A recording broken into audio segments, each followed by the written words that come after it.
আমি এখনই প্রমাণ করে দিচ্ছি যে মা বড় নাকি বউ বড়।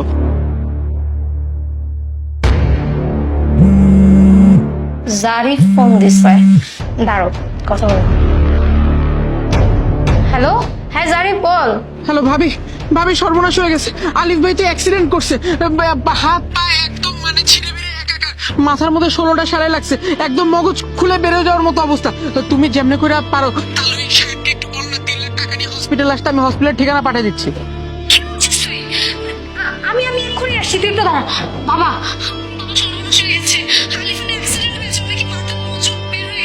চলো এক্ষুনি 3 লাখ টাকা নিয়ে আমরা হাসপাতাল যাবো, চলো। আরে বলছিস কি তুই? বস, আগে ঠান্ডা হোক। কথা বুঝতে পারছিস কিছু? যার হাত পা ভেঙে গেছে, মগজ বের হয়ে গেছে, তার জন্য এত টেনশন কেন, এত দরদ কেন? সে কি বাঁচবে? বেঁচে থাকলে তো কোনো কাজে আসবে না, পুঙ্গু হয়ে যাবে, অ্যাবনর্মাল হয়ে যাবে, কথা বলতে পারবে না। কি বলছো বাবা? আমার স্বামী হাসপাতালে আর আমি টাকা নিয়ে যাব না? ধর 3 লক্ষ টাকাই দিয়ে তাকে চিকিৎসা করে সুস্থ করে আমার। তারপর দেখা গেল তার একটা হাত নেই, একটা পা নেই। তখন সে একটা প্রতিবন্ধী। এই প্রতিবন্ধী লোক দিয়ে তো তোর বাচ্চা কাচ্চা হবে না, কিছুই হবে না। তাহলে তোর লাভটা হবে কি বল? বাচ্চা টাচ্চার মাই যদি হতে পারলি না, তাহলে ওই প্রতিবন্ধী স্বামী দিয়ে কি করবি? তাকে বাথরুমে নিয়ে যাবি, বাথরুম থেকে আনবি, গোসল করাবি, হাতে খাওয়াই দিবি, এইসবই করবি তুই সারা জীবন? 3 বেলা রান্না বাইরে খাওয়াইয়া ওই প্রতিবন্ধী সেবা করবি? শোন মা, ওই ছেলের জন্য তোর চোখের পানি ফেলতে হবে না। চমৎকার, হাসি, চেহারা সুন্দর, সবকিছু সুন্দর, লেখাপড়া আছে। তোকে আমি আমার বন্ধুর ছেলের সাথে বিয়ে দেবো, যে কোনো ছেলেই তোকে দেখলে অনায়াসে পছন্দ করে ফেলবে। এই নিয়ে তুই একদম চিন্তা করিস না। ও একটু নেশা পানি করে তাতে কি হয়েছে, অনেক টাকা পয়সা তো আছে তাদের। সত্যি বলছো বাবা? আমার আবার বিয়ে হবে, আমি আবার নতুন করে সাজবো, আমার গায়ে হলুদে কত মানুষ আসবে, আমি নাচানাচি করবো। শোন, সবই হবে তোর, তুই একদম চিন্তা করিস না। তোর বিয়ে দেওয়ার সময় আমি 10টা করে জমা দেবো, এলাকার সব মানুষই খাও। ধুমধাম করে তোর বিয়ে দেবো, এই শক্তি একদম মাথায় আনিস না। তুই ভিতরে গিয়ে তোর গয়নাগাটি যা আছে, টাকা পয়সা যা আছে সব নিয়ে আয়। ওরা হাসপাতাল থেকে ফেরার আগেই আমরা এখান থেকে চলে যাব। ঠিক আছে বাবা, তুমি একদম ঠিক বলেছো। আমি এক্ষুনি ঘটনাটা যেটা করছি সব বলছি, আমি পালিয়ে যাচ্ছি। শুনলা তো নিজের কানে ভাই, মাকে ছেড়ে যেই সারাদিন বউ বউ বউ বউ করো, বউকে নিয়ে শপিং করাইতে যাও, এখানে যাও সেখানে যাও, এত টাকা ঢালো, আর সেখানে আমার মা বিছনার মধ্যে অসুস্থ হয়ে পড়ে আছে, মায়ের একটা ওষুধ কেনার টাকা নাই, সেই টাকা তুমি ম্যানেজ করে দাও না, সেই টাকা তুমি দাও বউয়ের পিছনে। আজকে দেখছো তোমার বউ বলতেছে যে সে নাকি তুমি প্রতিবন্ধী হওয়ার পরে সে আরেক বেটার সাথে বিয়ে বসবে। এবার দেখো এই সেম কথাটা আমি আমাদের মাকে ফোন করে বলি, দেখো মা কি বলে।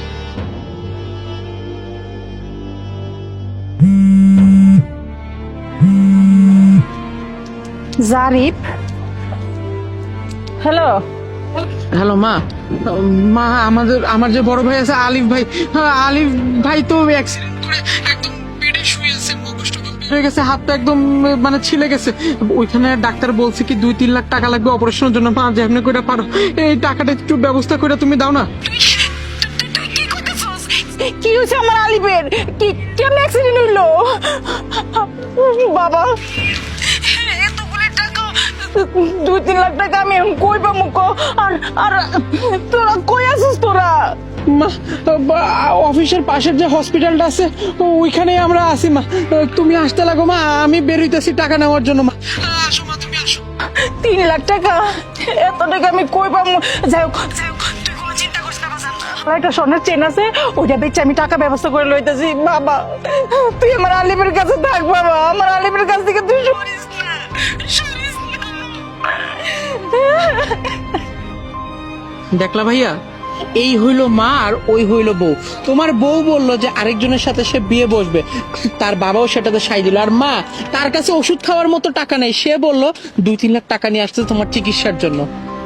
তো এখনো বোঝার কিছু বাকি আছে, চলো মায়ের দিকে যাই। ওরে আল্লাহ, আমার পোলারে তুমি আল্লাহ বাঁচাই দিও। আল্লাহ আমার পোলারে বাজান, তুই কি জানি বাজান, তুই কি আমার পোলা ঠিক আছে? আমার কিচ্ছু হয় নাই, আমি আমি একদম ঠিক আছি মা, আমি একদম ঠিক আছি।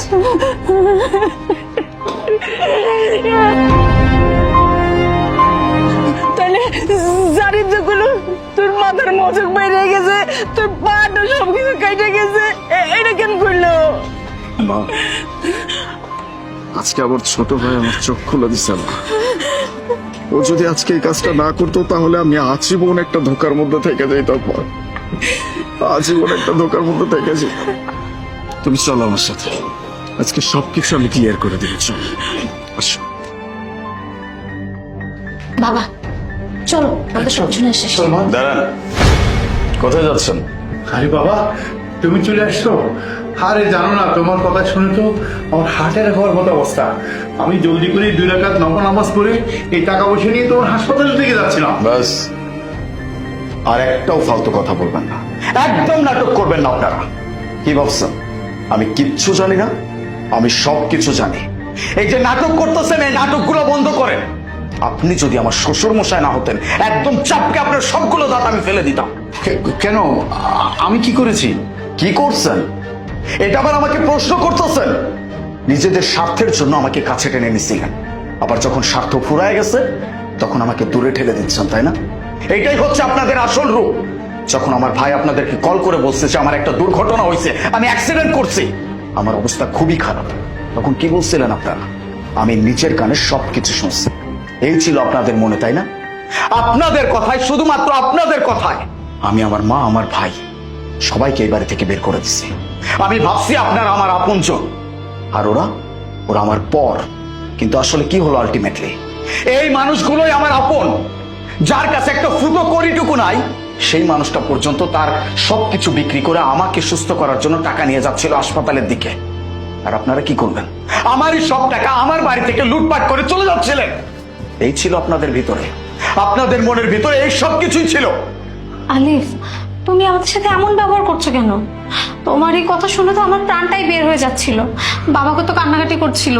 বাবা তোমার জন্য 2 রাকাত নফল নামাজও পড়েছে। এখনই তো আমরা টাকা পয়সা নিয়ে হাসপাতালের দিকেই যাচ্ছিলাম। এই চুপ, একদম চুপ। আর একটাও কথা বলবি না তুই। তুই যদি আর একটাও কথা বলিস, আমি কিন্তু তোকে গলা টিপে এখানে মেরে ফেলবো। কি ভাবছিস আমি কিচ্ছু জানি না? ওই যে বললাম, আমার ভাই যখন তোদেরকে কল করছিল তখন তোরা কি কথা বলছিস সবকিছু আমি লাউড স্পিকারে শুনছি। মা, তুই ফোনটা কাটিসনি? না, আমার তো মনে ছিল না। আমি সবকিছু বুঝে গেছি। সবাই স্বার্থপর, স্বার্থের জন্য আমার পাশে ছিল। যখনই নিজেদের স্বার্থ শেষ হয়ে গেছে তখনই আমার এই বাড়ি থেকে আমার টাকাগুলো নিয়ে পালানোর চেষ্টা হচ্ছে। ঠিক আছে, কোনো সমস্যা নাই। এখন আমি তোদের সাথে যেটা করব সেটা তোরা কোনোদিন এক্সপেক্টও করিস নাই। আমি তোকে ডিভোর্স দিব। তোর মতো মেয়ের সাথে আমি সংসার করব না। আমার মা, আমার ভাইকে যারা ভালোবেসে থাকতে পারবে, যারা সম্মান করে থাকতে পারবে, আমি তাদেরকে নিয়ে থাকবো।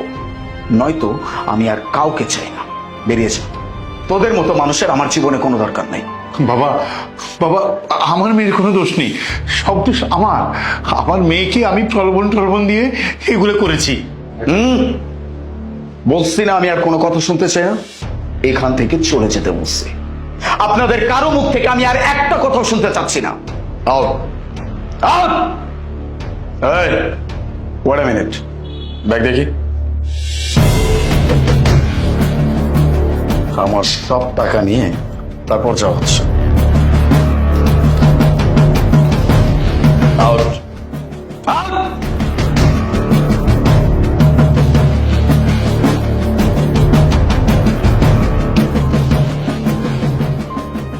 মা, তুমি প্লিজ আমাকে মাফ করে দাও।